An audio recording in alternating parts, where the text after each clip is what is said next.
So I've been here for 4 days now, 4 nights and 4 days, 4 lots of sleep and 4 lots of awake, trying to think about what has happened and turn that into some kind of creative work. And it's been really intense, but really, really interesting, and I feel now, in this moment, really quite great about it. But it has really pushed me far, far more than I thought that it would.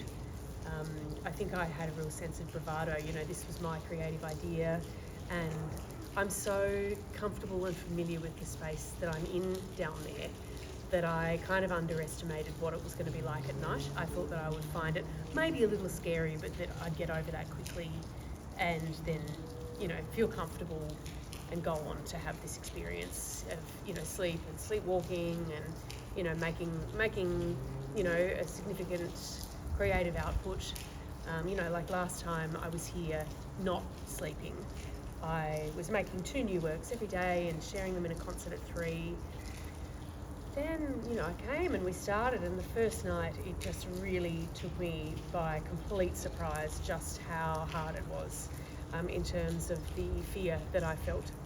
It was so surprising and very, very powerful. Just fear over the course of the 4 days that I've been here. Really what I'm fearing is just my thoughts. It's not external factors at all, although it sort of manifests in the form of darkness.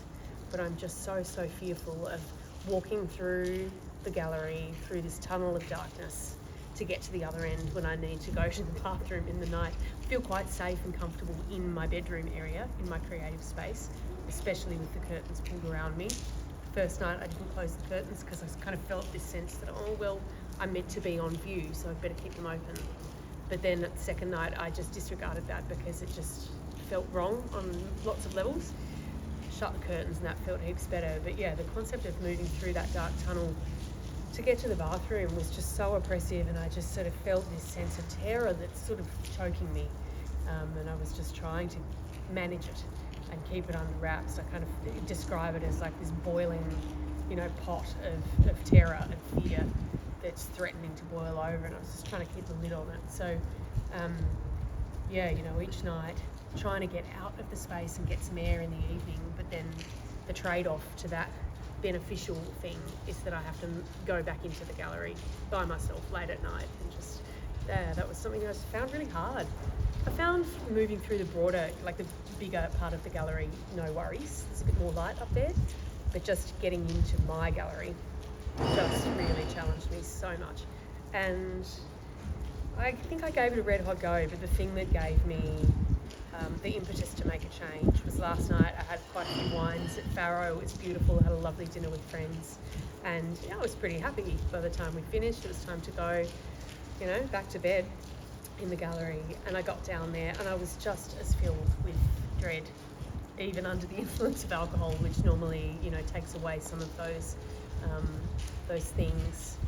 And I made that decision that no, actually I think it's time to change it, because I found a limit, and I needed to make a change. And so I asked if we could turn a few lights on, and the lighting tech was very lovely and very understanding. He said, look, I can't do it now, but in the morning we'll talk about it, so that when you come in next week it's going to feel better. And was really responsive, and just the sense of relief was so palpable. I haven't felt like an acute jolt of relief like that before, and I felt it when the lights came on Friday morning at 6 a.m. as well. Just wash of really intense relief. And so that was a nice discovery, to feel that feeling. But yeah, I've gone from feeling like, oh my goodness, I don't think this is going to be manageable. That's how I was feeling on like day 2 and day 3.